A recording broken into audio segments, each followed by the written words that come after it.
So something that I've learned over time is that many South Asian brides have PTSD from their wedding. And it's just from outfit sourcing alone. Because not only do they have to find 10 outfits for themselves, right? Then they have to do the family, then they have to do the bridal party, and then they have all these people messaging that they've invited as wedding guests. And as you know, the average South Asian wedding does not have 120 guests, right? Times that by five, or and sometimes even 10. Um,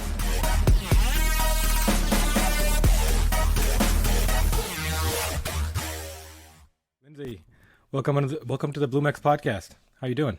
so grateful to be here. Another day in paradise, as I always say. No matter what our circumstances are, I always say it. So it seems Awesome. to help. That's a positive way of looking through things. Yeah, absolutely. Cool. So you're calling in from New York. You run like a fashion tech kind of company.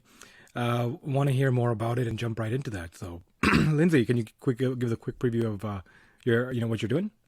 Sure thing. I'm the founder of Preserve. It's launching here in a couple weeks, and it's a platform for global fashion. And it all stemmed out of a need, starting to date my now fiance 5 years ago. So he's Indian, and 5 years ago, I needed 15 outfits for three Indian weddings. And first of all, couldn't believe that I needed 15 outfits. And second of all, didn't realize how difficult it was to source these outfits. I mean, it was literally a 9-month part-time dedicated job to get them all. And I thought there's got to be a better way.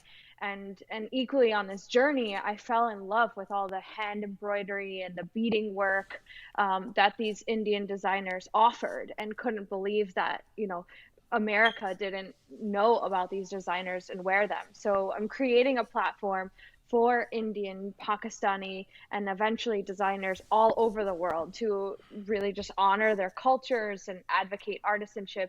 And lastly, I really want to help give back to modern slavery, which is a huge issue in the garment industry. So, Hmm. That's a lot to digest.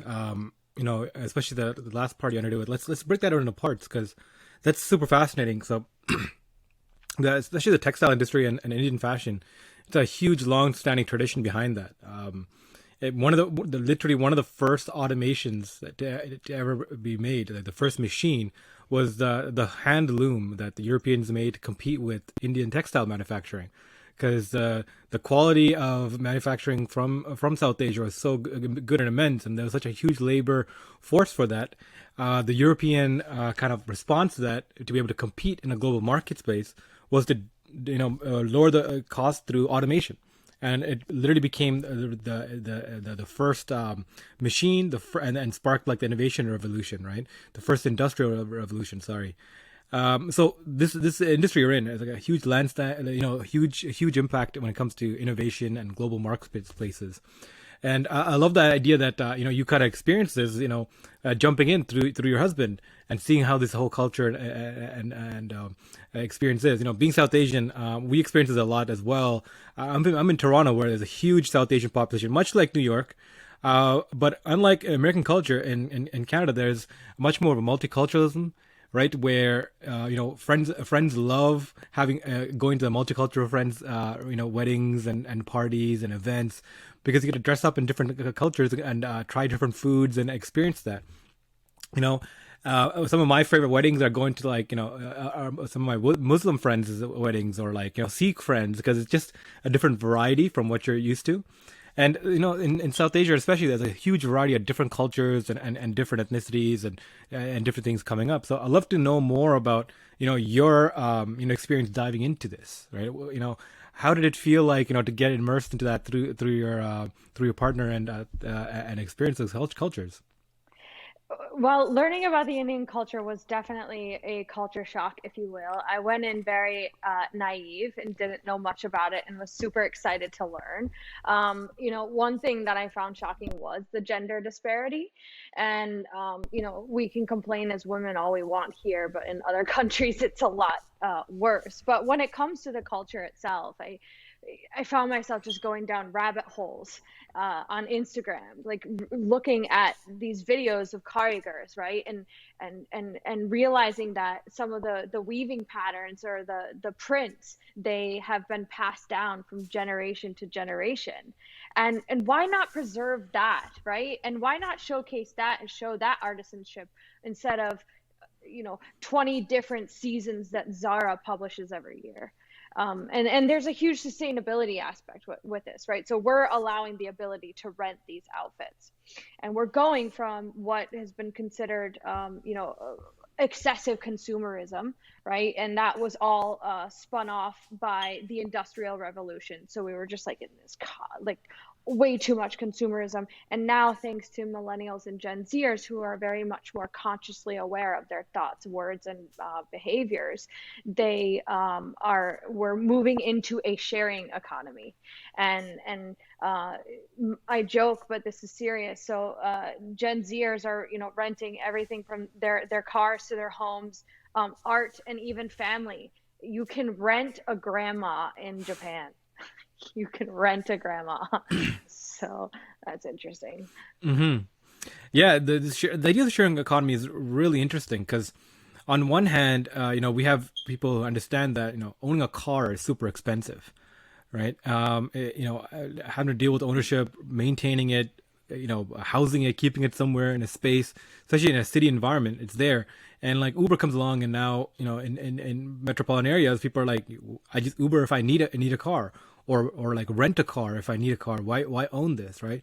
And it's really kickstarted this conversation around it, around the sharing economies. But when it comes to clothes, it's really interesting because it's like people want to own the clothes. People don't want to share other people's clothes. People feel identity to that, right? So can you talk a little bit more about like the cultural aspects of like ownership when it comes to clothing? Ownership when it comes to clothing. So we are catering towards the wedding guests that are not necessarily a part of the family, because fully aware of the cultural aspect where, you even have saris that are passed down that have like actual gold, weaved into them.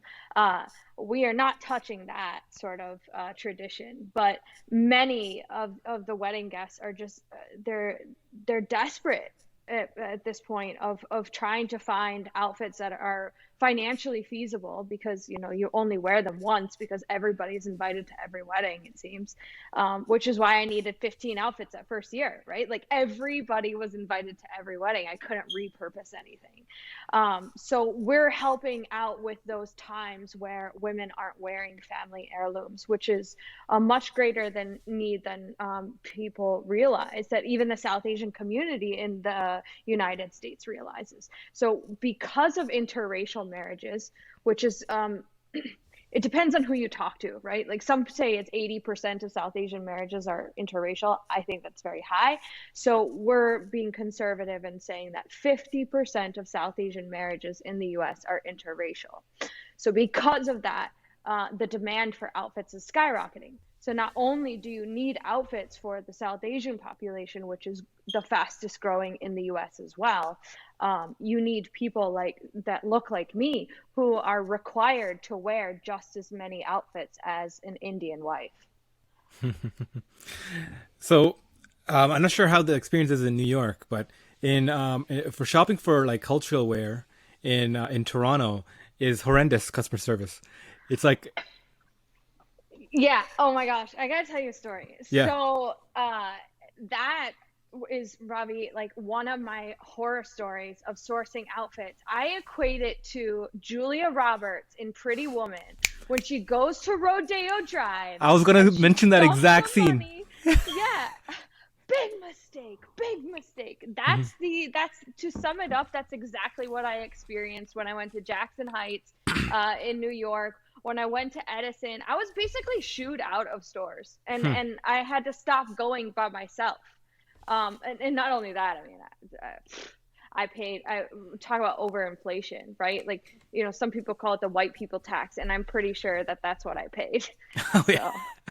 So in sari stores, right? Like in Tamil, we call them sari kades, like kare means store. And like there's this archetype of like the saleswoman, like the women who run it. they're like elitist, like just like in Pretty Woman, when she first goes into the store and all the salespeople, quote unquote salespeople, customer service, the staff, just kind of turn your nose at you and be like, why are you even here? They're all like that, and not just that, like they give so much attitude and like all the stuff, like, and it's like a cultural thing, right? And the type of women who go into that are like super aggressive and assertive type of females. And it's 100%. So I experienced getting married to myself, and I've only gone into like these stores a few handful of times, but went there with my wife, my sister, my mom, to deck them out for my wedding, and I'm like, oh my god, like there's a reason why men don't come, like coming here and shopping here, right? Got to avoid these places as much as you can.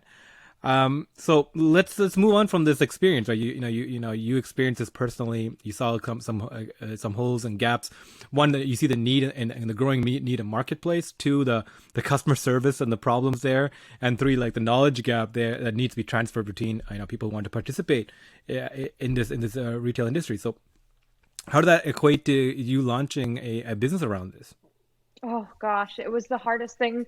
It was the hardest decision I've ever made, to be honest. I worked for my father for 20 years and I helped the family business. And I had 1.5 feet out the door. I was ready to do my own thing. And I really wanted to do this idea, but I'll be honest, I'm a white woman, right? Like how does talk about optics? How does that look, right? Especially when South Asians are very attached to their culture, and by no means do I ever want to appropriate, right?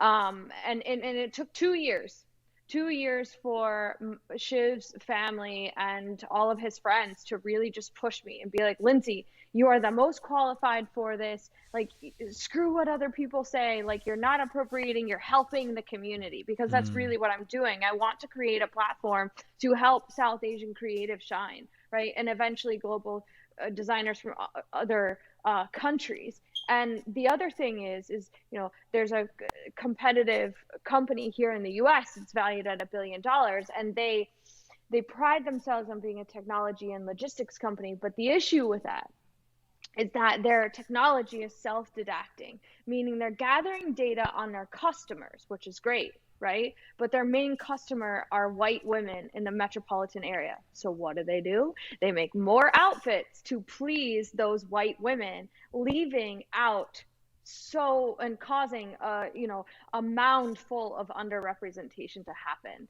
So I'm trying to not combat that, but bring in more representation to underrepresented communities. Yep. And that's what fuels me. I was really just pushed into it by friends and family. Otherwise I wouldn't have done it.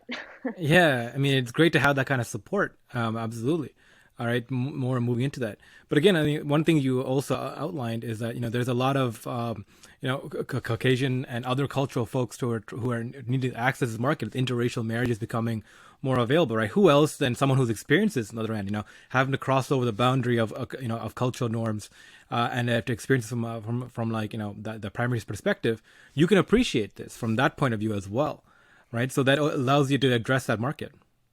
I can appreciate it. I want to help improve in women's lives. That is our overall goal, is to help improve women's lives. Because conversely, if you look at, let's say, Black Tux is an amazing rental company. A man can just easily go on and rent a tux. You can actually curate outfits for the entire wedding party or a family. So it really just shows kind of the gap in funding, right? So only 2% of funding goes towards women, and less than 1% goes to BIPOC. And it shows just from a rental perspective, because South Asian women deserve the ability to be able to wear their cultural clothing just as much as a man can rent a tux. And a woman needs so many more outfits than a man. So why hasn't this problem been solved? And it really goes down to a systemic issue of inequalities in terms of wealth distribution. So it is so much deeper than just renting pretty dresses for me. Yeah, cool. I mean, I like how you broke it down to that kind of problem. Let's talk a little about the business side of things, and then rope back into the impact. So on the business side of things, like this retail, the rental industry, right, really popped up with Rent the Runway. I think about 10 years ago, launched in New York, right, and became like $100 million company, right. It took a while, and they had a really good podcast on how I built this, with the founders of Rent the Runway, and she talked, and the founder was talking about the struggle it was to prove this model and get it going, but now that we have this like flag to point at, I'm like, look, this model actually works. How can we improve upon this? Like, where did your mind stay? Like, how did you first start this project, and where are you at now? Where's the state of the company? That's a really good question, Robbie, because Rent a Runway, who's now actually valued at 750 million, Mm. I still have to prove the concept because primarily these investors are white men. They have no idea about the need, right, and the demand, which is increasing by 20%. And so I have to now it basically just forget whatever Rent the Runway did, paving the way, because it doesn't matter. Investors don't care. So I'm having to do that. I'm also have to take even more steps where I have to show. Well, I'll just tell you, fundraising as a female is so much more difficult than I ever thought it was. Just last week I had an investor message me, and his response to I'm a female founder CEO, he said, "You're going to make an amazing bride." That was What? his response. Swear to God. Swear to God. So I have now put Shiv, my fiance, as co-founder on the pitch deck. And I now have him attend every single meeting with me. The pitch doesn't change, nothing changes. The only thing that's changed is that I have a male presence on the meeting. And now I'm getting further into the due diligence process. I'm telling you, this is how bad it is. It's Mm. so bad. If I were single, I'd be asked out. I was just talking to a VC last night. This woman, keep her anonymous, but she has a VC firm that only funds women, and she told me last night within the last 2 weeks she got asked out 4 times by investors. Oh my God, that's Yeah, horrible. I'm just it's laughing because of the absurdity of it. Like, it's so much worse than you would ever think. I was honestly surprised, Robbie, because I worked for my father for so long, so I was somewhat protected from these elements, and now that I'm on my own, it's a fair playing field. what did your family do? So they own a company called C-Suite Network, which is a network for C-level executives, Wow. right? Talk about male-dominated society, and which then again fueled my desire to want to create a business to help improve women's lives. Yeah, yeah, So yeah. yeah. Cool. You come from this entrepreneurial family clearly, and you have this background of supporting in that. Let's talk about the business side of things, right? Like, where does this stand? Like, are you creating a marketplace? Is it an app? How does this how does the business function? Yeah, sorry, I went on off on a tangent a No, little no. bit, but we're taking pre-orders now. It will be a website initially. We're launching with 25 designers and really going after emerging and established artists. Like a lot of these are So, literal. sorry, not to Mhm. cut you off, but will these creatives or artists, will they provide their clothes as rentable? Like, is They it? pro We take care of the entire infrastructure. Think Rent the Runway, but meets global designers. Yeah. Gotcha. And what's really cool, Ravi, is like you can wear, so some of these will be you know, your recognized Indian outfits like lehengas or pre-pleated saris. But we're also offering outfits that a non-South Asian feel confident in wearing to a cocktail party, or, a speaking engagement or a photo shoot without appropriating, right? Like you can wear Indian designers on a Tuesday and not have to wear them to an Indian wedding. Yeah. No, absolutely. So let's talk about your experience with this. Like, have you were you the alpha user? Did you rent any things yourselves from these designers? Absolutely. I was a Rent the Runway user since beta. Gotcha. So I'm a very loyal fan, and but you know, as the time went on, the options for me to rent were decreased in terms of what I opted into, because I'm not a typical white woman from the suburbs, and I'm actually not, literally. I live in New York Mm, City. yeah, So yeah. our So aesthetic is a bit different.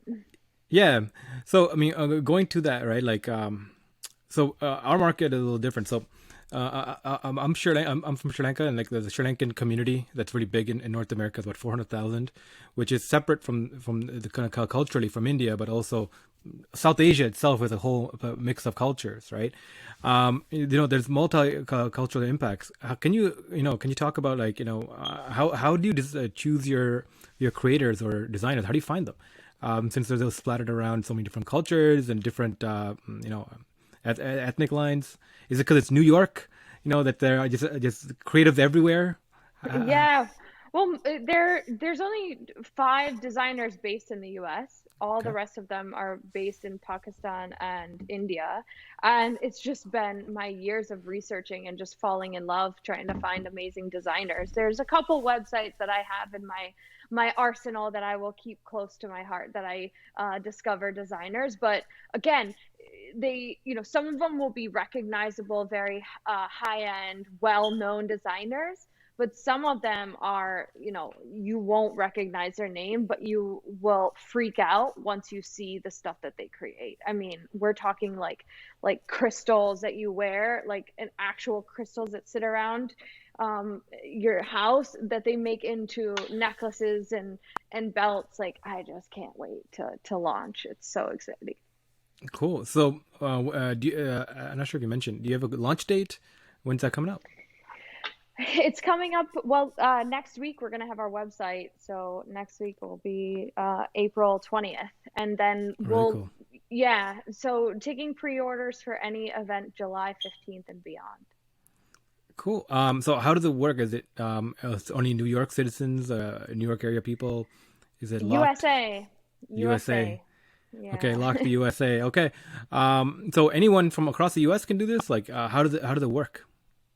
You just go on the site and pick the days that you need to rent for, and it's a 4 to 7 day rental. Eventually, we'll be having a monthly membership where you're able to rent a few times a month. So, and again, seeking any designer. So if anyone wants to reach out to me and wants a designer on board, I'm happy to entertain it. Hmm. So that's really interesting. A subscription portal for rentable South Asian gear. That's a that's different. I've heard of like more marketplaces coming up in Toronto. There's two companies that we have talked to that are in a similar space. Providing cultural rentable clothes or like luxury items that can be rented out.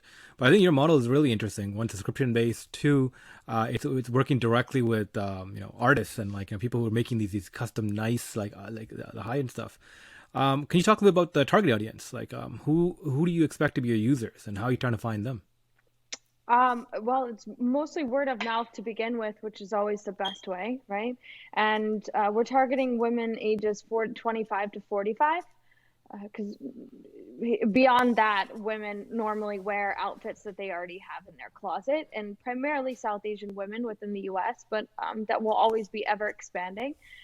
We are going after entire weddings as a whole.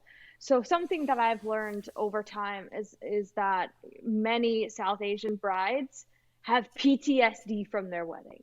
And it's just from outfit sourcing alone. Because not only do they have to find 10 outfits for themselves, right? Then they have to do the family, then they have to do the bridal party, and then they have all these people messaging that they've invited as wedding guests. And as you know, the average South Asian wedding does not have 120 guests, right?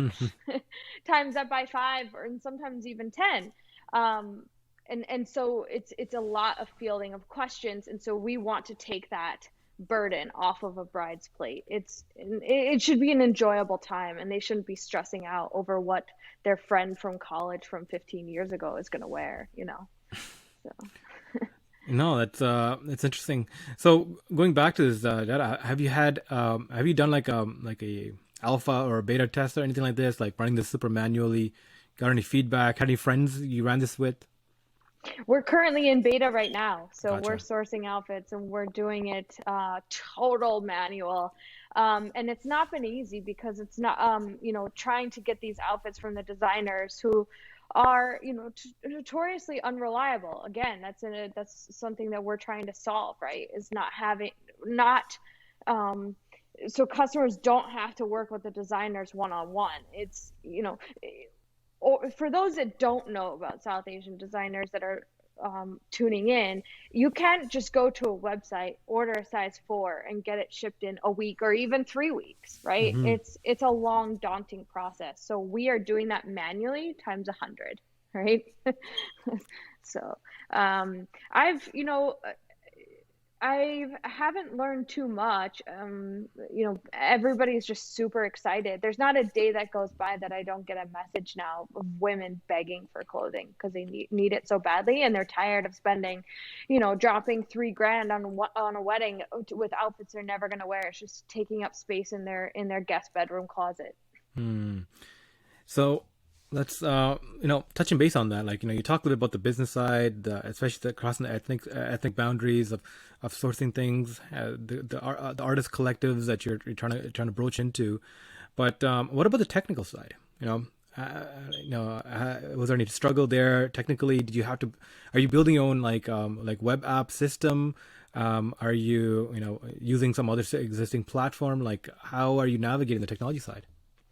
So when I first started working on this, Ravi, I had all these grandiose plans, gonna build an app, I'm gonna build all this technology, and then I just had to pare down, pare down, pare down, pare down. And now I'm left with like a Scotch tape uh, house made out of a deck of cards, Hmm. because that's what investors want us to do. They want us to do as much no code or low code as possible, right? To prove out the model and then eventually add in the technology. So I have so many ideas that I want to implement in terms of tech because the rental industry needs help as a whole. We're Without giving away too much of the sauce, we're assuring sizing to make sure that one feels confident in the outfit they wear, because what about sizing, right? If you go on Rent the Runway, most of their reviews, their negative reviews, are about sizing, right? I don't know, as a woman, as a user, whether or not I fit in a size 2 or an 8, and it just depends on the designer, and it shouldn't be like that. Hmm. So we're actually standardizing sizing. So every designer is going to fit our metrics. And that is a part of our secret sauce that I just let out. But on the tech side, we're also going to help ensure, feel confident nobody else is going to wear the same outfit as you. Talk about another rental hesitancy. You go on a website, you want to rent something, but wait a minute, what are the other guests wearing? Right? I don't know if they've rented it, and I don't want to show up in the same outfit as them.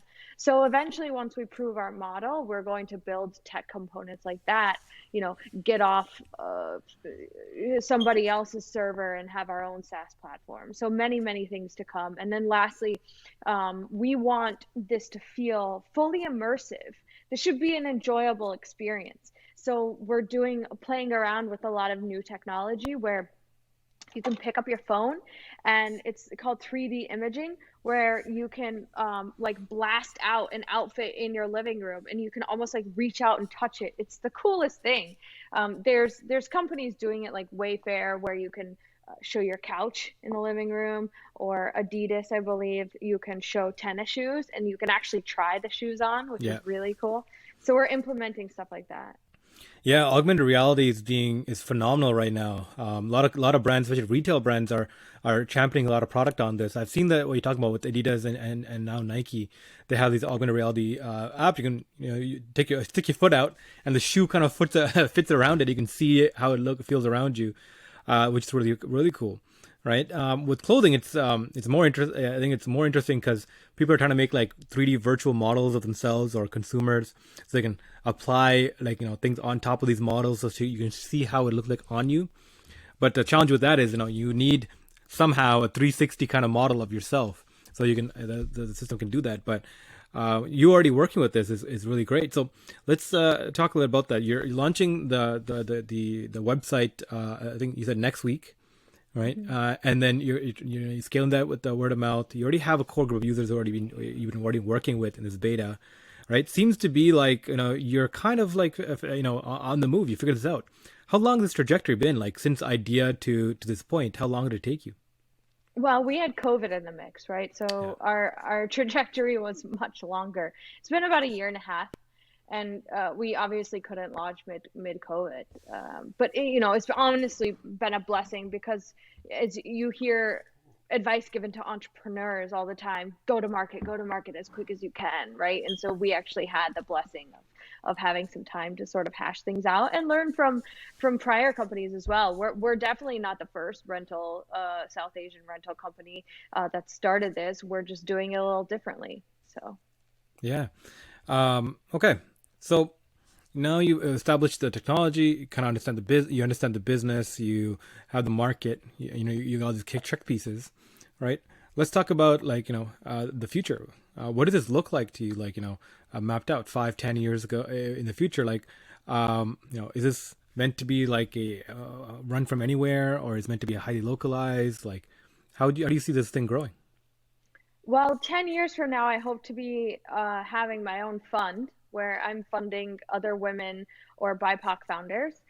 And I hope for this to be either we're acquired by somebody like Rent the Runway or we acquire Rent the Runway. and when we just really redefine fashion. Mm, And that's putting soul back into fashion. I'm not from this industry, but I've always hesitated. I've always wanted to be a designer. I never went to design school, but I always wanted to. And the reason, well, one way that I view the fashion industry is so superficial, and I can't stand that. But so many people love fashion because it's very expressive, right? So we really want to advocate putting like heart and soul back into fashion and give credit where credit is due to these designers. We're even looking about making our own private label and having fashion students create kind of like their little own capsule collection, and then you can rent that, right? mhm. And that's what this is about. So I really hope to see us in 5 to 10 years just embracing all cultures and all walks of life instead of such a small microcosm of people. I love that. So you talked about the social impact. When we first started this, and we'll come back to this. Let's jump into that. Um, you talked a lot about trafficking and the social impact side of the textile business, right? Can we take a pause from the business side to talk about that? Like, what does that look like to you? Like, what's the concern? In terms of the textile business, I mean, we all know how detrimental the Earth's state of affairs is, right? Hmm. Most people don't know that clothing is actually the number two thing that's in our landfills. Clothing is the number two thing in our landfills, and Yeah. we're making so much of it now you can hardly even donate to the charity centers. And there's plenty of documentaries out there to learn that you can't even send this clothing to third world countries. Third world countries, it's going to their landfills. They don't need this clothing. What's really exciting to see is that ThreadUp, which is a online resale store. It's like basically like an online garage sale. They come out with financial report every year. And what they're stating is that resale, so we're talking secondhand stores, and also like Poshmark and Depop, is expected to outperform fast fashion by 1.5 times the revenue within the next couple of years. So we're talking resale is going to do more revenue than H&M and Zara's and that sort of stuff, which is a game changer. Mm. And then rental is expected to double in the next couple of years as well. So we really are getting out of this excessive consumerism. But you also see fashion companies getting on board with this, right? So here in the US, like Nordstrom is now doing a secondhand thing, which is really interesting. Independent labels like J. Crew, maybe J. Crew, I can't remember off the top of my head, but at one point, American Eagle of all stores was renting out their clothing, which I thought, are you kidding me? But yeah, I don't know if I would rent like one of those $12 t-shirts, but it's good to see. Yeah. Okay. Cool. So, sorry, going back to the social impact side of things, right? So, in retail, we saw like the rise with like the rise of Tom shoes. The idea of the social impact, how powerful it could be, right, for a brand and for a company, if it matches like a target audience that really matters about, cares about. So Tom shoes, the idea that every time you buy one of their shoes, they donate one or two pairs to a child that really deserves needs it, and that social impact side of things really drove the side of the business. Right, people had a really good feeling about interacting with this brand, with that it's going to help somebody. And for the founder, it's one of the main reasons they started this. Right, it was like to utilize this the business as a mean for social impact, to make impacts that they really care about. And for the founder, is particularly the amount of people he's seen that don't have shoes in the countries he's visited, right? So we're seeing now more companies and founders creating businesses almost as growth as vehicles for something else, right? As to carry out values that they really believe in. So you spoke, you highlighted a little bit about this in the beginning. Can you talk a little more about that, like the values behind things? You spoke about how, provide more equity, provide more transparency. Can you talk a little bit more about the values you have behind this? Yeah, so our brand pillars are iconic, expressive, and intentional. We are first and foremost a purpose-driven business. We have so much intention behind everything that we do, and I mean, it's required at this Mm, point. The businesses that are purpose driven outperform the ones that aren't, that just focus on capitalism, making a profit and selling. And that is the way of the future. Like if you don't have a cause attached to your business, you're going to drown at some point. Or you might do well, but then you're going to drop off eventually. And 75% of people, there's a survey out there, right? Take it as you will, but this survey says that 75 people would rather choose to uh, spend money that's at a more purpose-driven company than not. And so human trafficking has always been a huge passion of mine since I was very young, and I've always helped out in some sort of fashion. I was, no pun intended, I was I had a part-time job at a human trafficking company before COVID, and that shut down because of COVID. But we want to help within the garment industry. But I just want to give you some facts on human trafficking. So um, most people, again, don't realize that the US is one of the top three countries in the world for human trafficking.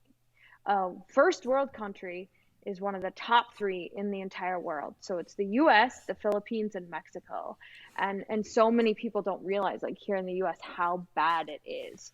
Like, again, me as a female founder and feeling marginalized, it really puts things into perspective, right? Because people that are trafficked are in the worst situations possible.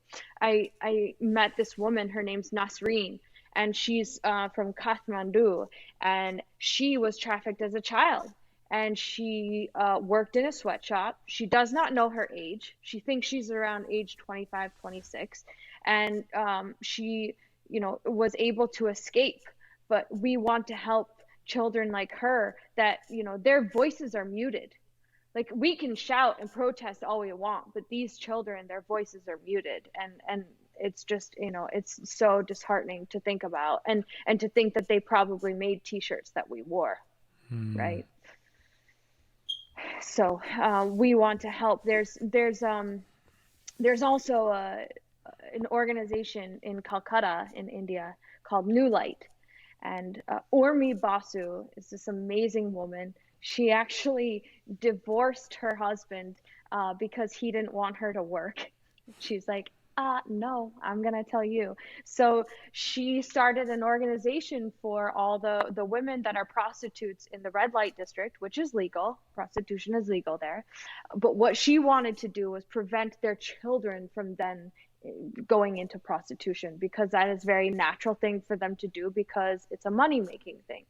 And so she has this little setup, not a little, but this setup for the children to be able to sleep there and to be able to go to school there. And we're going to give them funds to help give these children education, and then so they can get certificates to vocational jobs, right, where they will then be making more money than they would be prostituting, and then their mothers will be okay with that. But can you imagine, just like, there are so many things like that just need our help. And a lot of people sadly aren't talking about it, because in the US, the clients are people that are people in power, right? This is a very patriarchal sort of issue that needs to be uprooted out of our institutions. Yeah, I mean, especially with like human trafficking, prostitution, like these kind of darker webs of society, you see that it's generally like supported by the society in some way. Like the structures that be kind of like allow it to be, and some way benefit from these systems operating without directly being liable for them. Right. I mean, one of the greatest things about corporations or even private enterprises is ability to shield risk from individuals, and our systems kind of seems completely built for that, right? To shield risk from individuals, especially those that are in power, from directly being accountable for some of the worst parts of ourselves, of our society that we see around ourselves, right? There's a lot of movies, the subplots behind movies being this, right? Is generally the people who are in power, who are positioned to be the saviors of the world, who are indirectly somehow benefiting from the systems that they support, right? They're the group of investors that they're part of, the group of friends that they have. Someone or somewhere is benefiting from operating these kind of chains. And when you look at the world, like we kind of have this thing that, like, just because we have lasers and smartphones, like we're so advanced, but like everything was kind of built on top of existing structures and existing things, and everything's kind of like a mess if you really stop and look at it. And we have to systematically every once in a while like reformat this mess and shift through it and redo that. I think COVID's been a great example of, like, been a great catalyst to this, right? Our entire healthcare network is now being retrofitted, right? Our financial systems now being retrofitted through fintech, right? And now through logistics and transparency, the shifts that are happening there. We're now able to see what's going on in our global supply chains a little better and monitor it more, because now it's at risk, right? So kudos to you and what you're doing, because by even looking at things through this lens and framework of how you can support and move this, you're threading the needle. You're pushing the envelope, right? As we get back to a settling society and reformatting what the post-COVID world is going to look like, we're going to need more people thinking like you are about, like, how can we take capitalism, one of the most powerful instruments humanity's ever created, and turn it towards the good of society, right? These social enterprises, social capitalism, I think, needs to be the format that capitalism, in the 21st century needs to run on. Yeah, there's so much work ahead of us, and when it comes back to fundraising, again, I talk about that a lot because I'm just experiencing it right now. And some women ask me, like, oh, we're going to see so much strides. I said, no, we're not going to see strides in my lifetime. I hopefully will make it better for my granddaughter, right? But within the next 2 generations, we won't see any sort of level set whatsoever. And even in trafficking, I mean, if you see how the trajectory is going, like if we improve this dire situation by 3% every year, how many years is it going to take to abolish it, right? So, I mean, we're talking hundreds of years out. Yeah. Yeah. If ever. Oh man. Well, I think like the way humanity shifts, like we go through these like huge shifts, right? Like when things go wrong, especially like these kind of this COVID situation showing that, right? Like the Great Depression, the Great Recession, and now the COVID financially, the COVID situation has been called the Great Dispersion, where money is being shifted from certain asset classes into other asset classes really fast. And this is like, financially, we're not actually, the economy is not losing money. right? Like even though GDP of nations are going down, growth is going down, we're actually seeing more of a shift of money. There's a lot of people making capital right now, right? There's a lot of new businesses being launched, and even economics have noted that moving out of COVID, it's not going to be small business that benefit, or it's going to be new businesses, right? Large companies right now are raising capital like crazy. Any established business right now are taking advantage of low interest rates and capital to absorb that. Like a lot of the biggest companies have almost doubled in size. Some of the richest people have become even richer, right? Well, and the disparity between the two have gotten larger and larger. And when you see these kind of systems come to place, I think there's an opportunity for like an economic snapback, right? Where people are like demand more, and people who have are willing to give more, to equal things out.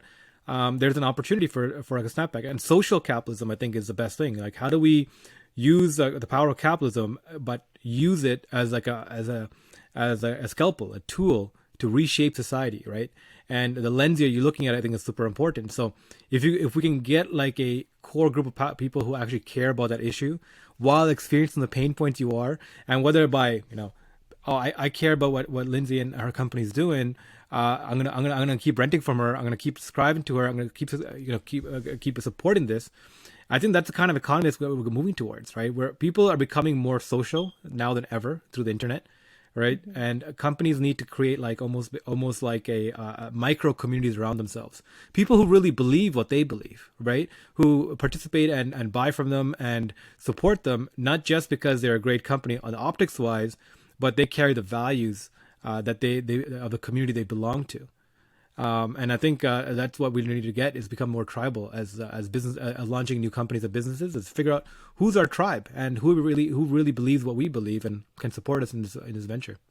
Yeah, I mean, you see a lot of, especially after what happened this summer in the US, and even like Small Business Saturday right after Thanksgiving, where like, people talk about like put your money talks, right?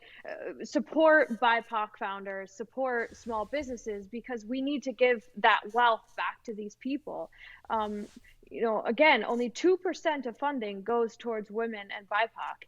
And that's so what happens, right? When women get funded, the white men just fund the women, so then they just make more money, right?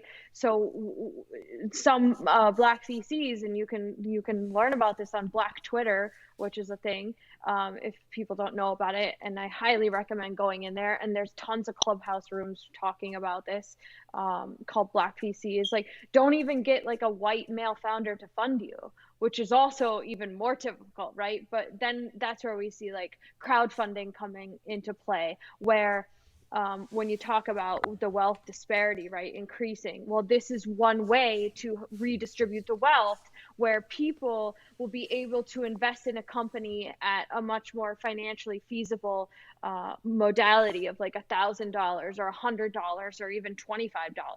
That is how we can start the ripple effect of redistribution of wealth. And we're going to see a lot more of this crowdfunding stuff come to play in the next couple decades. Absolutely, I agree. Absolutely, right. That term you keep mentioning, BIPOC. What does that mean? Stand for? Yeah, Black, Indigenous, People of Color. Gotcha. Yeah. Black, Indigenous, people of color. Okay. Yeah, it's good to know. You mentioned a few times, and I wasn't clear on that. But right now, if you look at social media, Clubhouse, Twitter, all of that, it seems like, especially like the world seems more divided than ever. Everyone's kind of at everyone's throats about all these different issues and what side of each issue is right or wrong. What do you feel about especially being American, the polarization of society right now? The polarization of society. I feel like, Ravi, January of 2021, that certainly changed. That everybody felt a sigh of relief when our prior administration finally left. We won't see the last of him. He's going to run in 2024, but at least we can take a break. We in the U.S. I can't tell you that the air just feels thinner. Obviously we're going through, hate crimes with Asian Americans right now, which is an issue.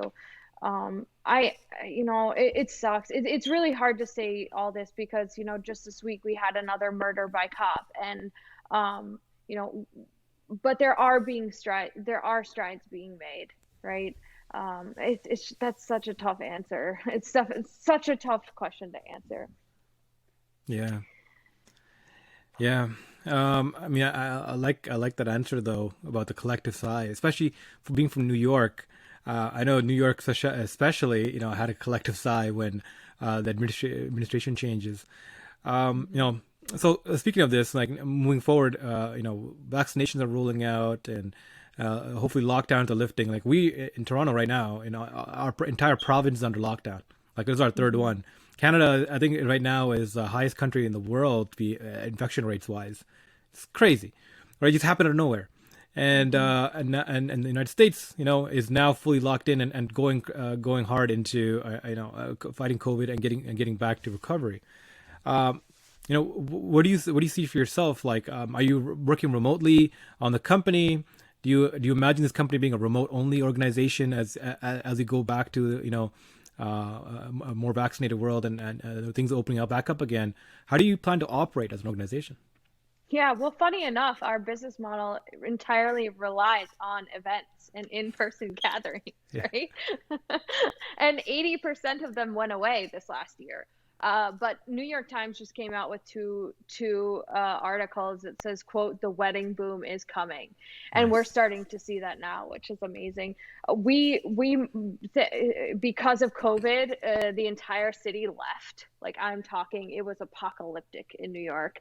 And just to give you a viewpoint, Shiv and I used to live in financial district right across from New York Stock Exchange, and there's about 20 units on every floor, and there were two of us left out of 20 units on our floor. Wow.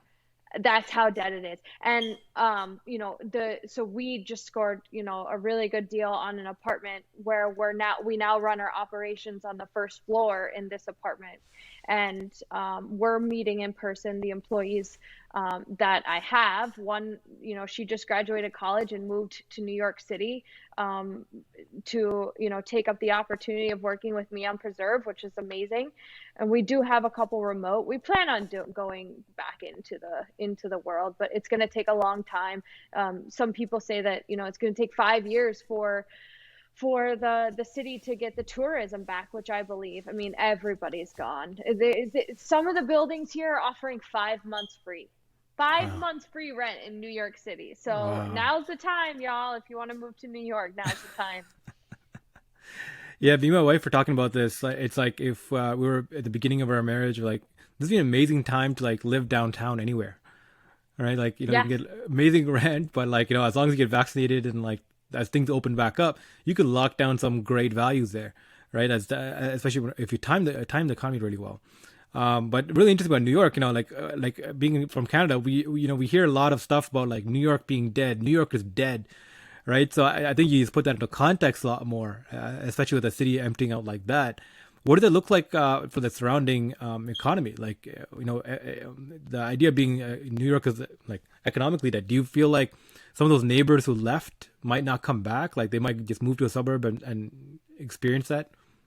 Only time will tell, but a lot of them left for good. Yeah, Yeah. because they're not required to come into the city anymore. So a lot of them lived here just because they had to work here, and now that they get the ability to not have to work in the city, they actually choose not to live in the city, which is really interesting. You see some neighborhoods, people, are like 25 years old, so they just move back home.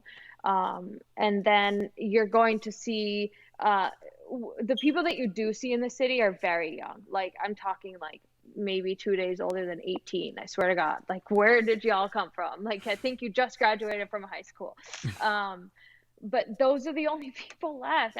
And some people have, some wealth, right? So New York City is their second home, or they're staying at their second home right now, but they might come back. I don't know. Only time will tell. There's a lot of theories going on right now. Interesting. Oh, well, Lindsay, this has been really interesting. Thank you so much for coming on and sharing your perspectives on innovation and what's going on in the world. I had a great time. Fashion, especially the fashion tech industry, is really interesting because it's not regularly discussed when it comes to innovation or tech, but it's built on such a legacy of systems, right? With logistics and with the materials needed, and with the talent and artistry that's involved. So really, looking forward to keeping in touch. We love having recurring guests on our episodes. Every 6 months or so, come back on and give us an update. I'd love to hear more about how you guys grow and as New York recovers, what that looks like. Yeah, well, I look forward to sharing my successes and failures with you, mistakes with you in 6 months. Awesome, great. Stick around for a few minutes. We'll do a quick debrief. But for everyone who tuned in, thank you, and this is the show.